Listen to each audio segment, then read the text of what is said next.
एक तरफ सॉरी लवकेश और विशाल की एक बहुत अच्छी दोस्ती बनती जा रही है। एक तरफ लवकेश और विशाल का बॉन्ड बहुत ज्यादा मजबूत पब्लिक को भी दिखने लग गया है, पब्लिक भी उसको प्यार कर रही है, सराह रही है। सेम टाइम यहाँ पर एक एल्डर्स का ग्रुप बन रहा है, एल्डर्स की दोस्ती को दिखाया जा रहा है अरमान मलिक के थ्रू स्पेशली। सर ये मेरे से बड़े हैं, आज वीकेंड का वाक्य उन्होंने कहा सर ये मुझसे बड़े हैं, कभी कुछ बोल रहा होता हूँ, बोलना चाहता हूँ, ये बीच में बोलते हैं, ये चुप करा देते हैं, चुप हो जाता हूँ, कोशिश भी करता हूँ बोलने की सर, पर मैं बोल नहीं पाता हूँ बिकॉज ये सही भी होते हैं, इनका एक्सपीरियंस भी ज्यादा है और मैं इनके सामने बोल भी नहीं पा रहा हूँ। आप समझो अरमान मलिक में कितना पोटेंशियल है। मैंने आपको पहले भी एक बार कहा था कि अरमान मलिक के अंदर जो क्वालिटीज है ना बॉस,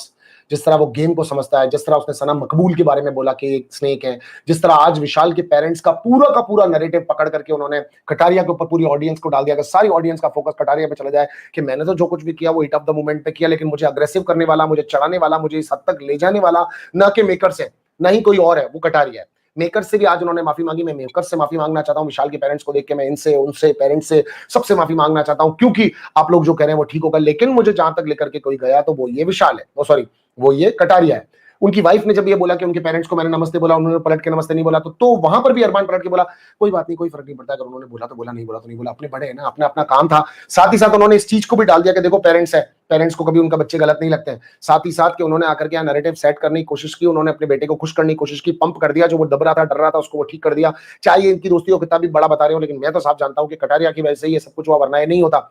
अब इस सारी बात को जहां से मैंने शुरू किया था, वापस वहां चलते हैं। वो रणवीर की तारीफ करते हुए इस बात को बोल रहे थे कि वो सुपरस्टार है, मैं चाहता हूं कि ट्रॉफी भी उन्हीं को मिले। अब ये बात मैंने आपको बीच का सारा एपिसोड इसलिए सुनाया कि मैं आपको ये बताना चाहता हूं सर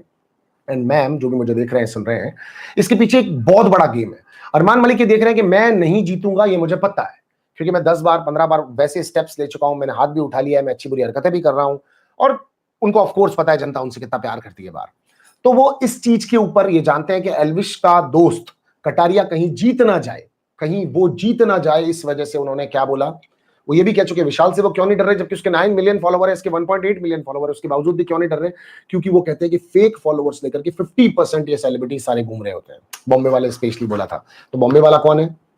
राइट, विशाल है। तो ये कहने के पीछे वो ऑडियंस के दिमाग में ये चीज डालना चाहते हैं कि रणवीर डिजर्विंग है, मेकर्स को भी कहना चाह रहे हैं रणवीर ज्यादा डिजर्विंग है। आप समझो he is regularly playing with brains. I must से, अगर सना मकबूल को जितने भी लोग बोलते हैं ना कि वो शातिर है, चालाक है, बहुत तेज है, खोपड़ी है, बॉस पापा है ब्रेन के मामले में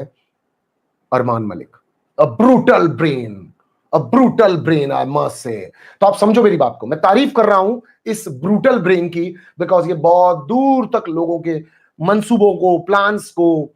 उनको निरस्त कर रहे हैं। आपको बताना चाहते हैं कि कटारिया किस तरीके का इंसान है, कटारिया उसका मैनेजर है, वक्त आने पर उसका साथ नहीं दिया था, ये विशाल यहाँ पे लफंडर है, किसी मतलब का नहीं है, किसी काम का नहीं। आप समझो समझो। अच्छा, अब इनोसेंट कौन होते हैं, जो सोच के बहुत कुछ आता है कि मैं प्लान बना रहा हूं, मैं ये कर दूंगा, वो कर दूंगा, ऐसा कर दूंगा, वैसा